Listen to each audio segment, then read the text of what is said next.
ಅಂದರೆ ಈ ಮೂರು ರಾಜಕೀಯ ಪಕ್ಷಗಳು ಬಾಬಾ ಸಾಹೇಬ್ ಅಂಬೇಡ್ಕರ್ ಸಂವಿಧಾನವನ್ನು ತಿರ್ಸ್ತಾ ಇದ್ದಾರೆ. ಇವಾಗಿರೋ ಪಕ್ಷಗಳು ಯಾರು ಕೂಡ ಸಂವಿಧಾನದ ಮೂಲ ಆಶೆಗಳು ಎತ್ತಿರ್ತಾ ಇಲ್ಲ. ಅವರೆಲ್ಲ ಅವರ ಲಾಭಕ್ಕೋಸ್ಕರ ತಿರ್ಸ್ತಾ ಇದ್ದಾರೆ. ಕೆಲವರು ನೇರವಾಗಿ ತಿರ್ಸ್ತಾರೆ ಬಲಪಂಥಿಯವರು, ಕೆಲವರು ಈ ಮಧ್ಯಪಂಥಿ ಪಕ್ಷಗಳಂತ ಸಂವಿಧಾನ ಮುಂದೆ ಇಟ್ಬಿಟ್ಟು ಹಿಂದೆಯಿಂದ ತಿರ್ಸ್ತಾ ಬರ್ತಾರೆ.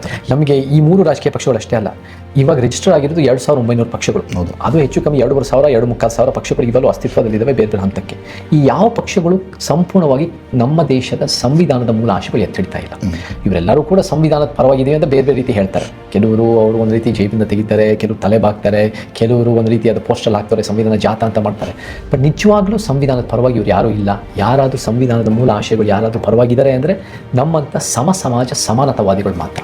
ಸೊ ಆ ಸಮಾಜ ಅದೇ ಆದರ್ಶ ಸಮಾಜ. ಅದೇ ನಾನು ಫಸ್ಟ್ ಪ್ರಶ್ನೆಗೆ ಉತ್ತರ ಕೊಟ್ಟಿದ್ದು, ಒಂದು ಕನಸು ಅನ್ನೋದು ಒಂದು ಸಮಾಜನೇ ಕನಸು. ಆ ದಿಕ್ಕನ್ನು ನಾವು ಕೆಲಸ ಮಾಡ್ತಾ ಹೋಗಬೇಕು. ಆ ದಿಕ್ಕಲ್ಲಿ ಕೆಲಸ ಮಾಡಿದ್ರೆ ನಮಗಾಗಿರೋ ಅನ್ಯಾಯಗಳು ಮುಂದಿನ ತಲೆಮಾರುಗಳಿಗೆ, ನಮ್ಮ ಮಕ್ಕಳಿಗೆ, ನಮ್ಮ ಮೊಮ್ಮಕ್ಕಳಿಗೆ ಆಗದೆ ನಮಗೆ ನಾವು ಪ್ರಾಮಾಣಿಕ ಪ್ರಯತ್ನ ಮಾಡ್ಬೋದು.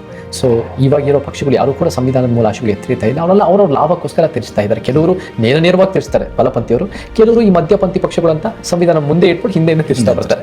ಏನೇ ಆದ್ರೂ ಅದು ಉಲ್ಲಂಘನೆ ಆಗ್ತಾ ಇದೆ. ನಾವು ನಮ್ಮ ಮೂಲ ಉದ್ದೇಶಗಳು ಎತ್ತಿಡಿಬೇಕು. ಅವಾಗ ದೇಶಕ್ಕೆ ಭಾಳ ಒಳ್ಳೇದಾಗುತ್ತೆ, ಕರ್ನಾಟಕ ರಾಜ್ಯಕ್ಕೆ ಭಾಳ ಒಳ್ಳೇದಾಗುತ್ತೆ.